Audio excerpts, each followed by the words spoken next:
கேக்குறதுக்கு பதில் சொல்லு. சார் என்னடா மரியாதை இல்லாம பேசுறீங்க? மரியாதையா?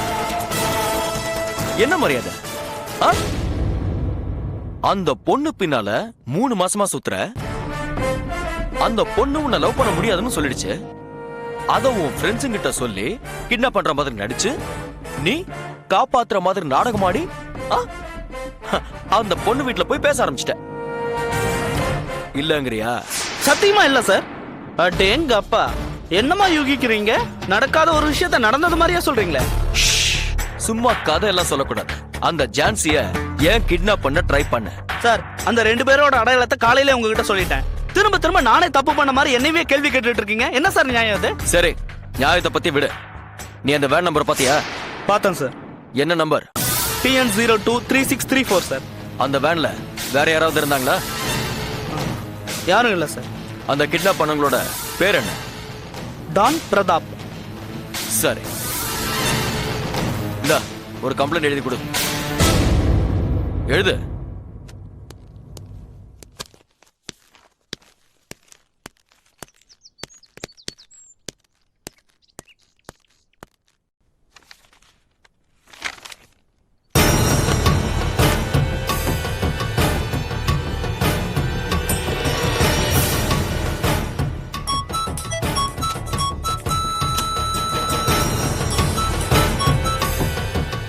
ஹலோ சார், என்னாச்சு இன்ஸ்பெக்டர்?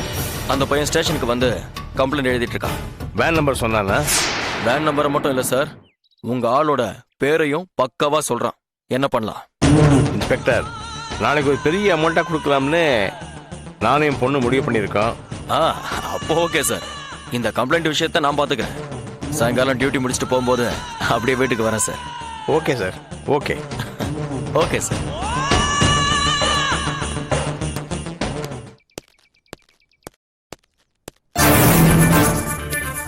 என்னையா எழுதிட்டியா? எழுதிட்டேன் சார். என்னையா இது? என்ன இது? Complaint sir. எதுக்கு சார் இப்படி? என்னையா இது? கம்ப்ளைண்ட் இது? நீ கிளம்பு. நாளைக்கு வந்து வேற எழுதி கொடு. சார், இப்போ இன்னொன்னு எழுதி கொடுக்குறேன் சார். அதெல்லாம் நீ ஒண்ணு எழுத வேண்டாம். இப்ப நீ கிளம்பு. கிளம்பியா?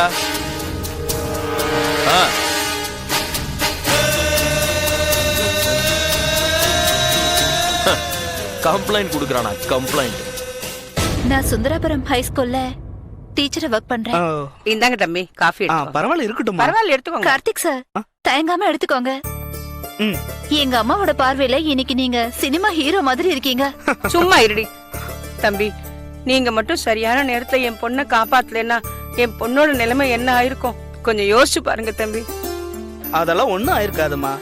அவங்க மட்டும் மயக்க மருந்து போடாம இருந்திருந்தா இவங்களே விஜயசாந்தி மாதிரி பறந்து பறந்து சண்டை போட்டு இருப்பாங்க. என்ன சான்சி நான் சொல்றது? இப்படி என் ஃப்ரெண்ட்ஸ் எல்லாம் உசுப்பேத்தி தான் இப்ப என் மேல 14 கேசஸ் இருக்கு. எல்லாம் சில்லி கேசஸ் அப்படின்னு சொன்னாலும் அது ஒரு சின்ன டிராபேக் தானே. 14 கேஸா? என்னங்க ரவுடி பசங்க அசால்ட் கணக்கு சொல்ற மாதிரி சொல்றீங்க? பாருங்க தம்பி, எப்படி சிரிக்கிறா பாத்தீங்களா? இதுக்கு தான் தம்பி நானும் பயப்படுறேன். பொம்பளை பிள்ளை இன்னொரு இடத்துல வாழ போறமேன்னு கொஞ்சமான பயம் இருக்கா பாத்தீங்களா? நீயாவது கொஞ்சம் புத்திமதி சொல்லுப்பா. இப்படித்தான் எங்க என்ன தப்பு நடந்தாலும் உடனே அதை தட்டி கேக்குறதுக்கு முதல்ல அளப்போ இவ தான் நிக்கிறா. அட, நம்ம கேரக்டர். என்ன உங்க கேரக்டரா? ஆமாங்க, எனக்கும் எங்க தப்பு நடந்தாலும் அதை உடனே கிளியர் பண்ணி ஆகணும். இன்னைக்கு கூட காலையில பாருங்க, பஸ்ல ஒருத்தன் பெரியவர்கிட்ட பிக் பாக்கெட் அடிச்சிட்டான். நான் கையும் களவுமா பிடிச்சிட்டேன். அப்புறம் பிளேட் எடுத்து ஒரு போடு போட்டான் பாருங்க. Just miss. இல்லைனா இந்நேரம் இந்த இடத்துல ஒரு வீர தழும்பே இருந்திருக்கும். என்ன தம்பி நீங்க அவளுக்கு புத்தி சொல்லுவீங்கன்னு பார்த்தா அவ செஞ்சதெல்லாம் கரெக்ட்னு நீங்களே சொல்லிட்டு இருக்கீங்களே. நீங்க சொன்னாலும் சொல்லாட்டியும் நாங்க 2 பேர் பண்றது சரிதானம்மா? என்னமோப்பா, இந்த காலத்து பசங்களுக்கு தைரியம் ஜாஸ்தி. ஜாக்கிரதையா இருந்தா சரிதான் தம்பி. இருந்து மத்தியானம் நீங்க சாப்பிட்டுட்டு தான் போகணும். ஐயோ வேணாமா, எனக்கு கொஞ்சம் வேலை இருக்கு. ஆமா, நீ சாப்பாடு ரெடி பண்ணுமா. இன்னைக்கு கார்த்திக் சார் நம்ம வீட்ல இருந்து சாப்பிட்டு தான் சரி, போவாரு. நான் போய் ரெடி பண்றேன். சும்மா இருங்க. சரியான நேரத்துக்கு குக்கரும் விசில் அடிச்சிச்சு. நான் போய் என்னன்னு பாக்குறேன். வரேன். சரிம்மா. கார்த்திக், கம்ப்ளைண்ட் கொடுத்துட்டீங்களா ஸ்டேஷன்ல? கொடுத்தேன். அந்த இன்ஸ்பெக்டர் பயங்கர நச்சு. நாளைக்கு வேற கம்ப்ளைண்டோட வர சொல்லிருக்கான். ஐயோ, அவன் ஒரு மாதிரி டார்ச்சரான ஆளாச்சே. இந்த பக்கம் நல்லவனானும் தெரியாது, அந்த பக்கம் கெட்டவனானும் தெரியாது. அதனாலதான் கார்த்திக் நான் அந்த ஸ்டேஷன் பக்கமே போறதில்ல. எப்ப போனாலும் ஒரு மாதிரி நக்கலாவே பேசுவான். அந்த இன்ஸ்பெக்டர் மோஸ்ட்லி உங்க கிட்னாப் பண்ணவங்க கிட்ட காசு வாங்கிருப்பான்னு நினைக்கிறேன். அதான் உங்க கம்ப்ளைண்ட் அவன் வாங்கல. அவன் கம்ப்ளைண்ட் வாங்குற வரைக்கும் நீங்களும் விட மாட்டீங்க, நானும் விட மாட்டேன். ஏன்னா என்ன கிட்னாப் பண்ண சொன்ன ஆளுங்களோட அவன் லிங்க்ல இருப்பான்னு எனக்கு தெரியும். அப்படின்னா உங்களை கிட்னாப் பண்ணவங்கள உங்களுக்கு தெரியுமா? தெரியும் கார்த்திக். யாரு? எல்பி பிரின்ஸ் ஓனர் பூபதி ராஜாவும் அவரோட பொண்ணு தமிழ் அரசியும். ஓ அவரா? அவர் ரொம்ப டேஞ்சரான ஆளாச்சே. அவர் தான் இதுக்கு பின்னாடி எல்லாம் இருக்கிறதா? ஆமா. அப்ப ஸ்டேஷன்ல அவர் பேர்ல கம்ப்ளைண்ட் கொடுத்துற வேண்டியதானே? பெரிய மனுஷன், ஆழம் பார்த்துதான் ஆளை பிடிக்கணும். இல்லன்னா நம்ம மேலேயே மான நஷ்ட வழக்கு போட்டுருவான். அவனுக்காவது மான மரியாதை இருக்கிறதாவது. அவனை தெரியுமா உங்களுக்கு? நல்லாவே தெரியும். இப்ப பாருங்க.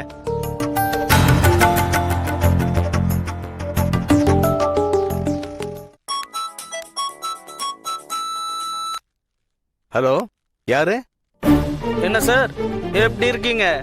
யாருன்னு சொல்லுங்க. கார்த்திக் பேசுறேன். கார்த்திகா? எந்த கார்த்திக்? பொம்பளைங்க போட்டோ பார்த்து ரேட்டை ஃபிக்ஸ் பண்ற பிசினஸ் மேன் பூபதி ராஜா. இப்ப தெரியுதா நான் யாருன்னு?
Yeah, we don't want to do anything to scare your children. That's the last thing we want to do. We don't want to scare anybody.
If you enjoyed this video, kindly like, share, comment, and for further our interesting videos, subscribe our channel below.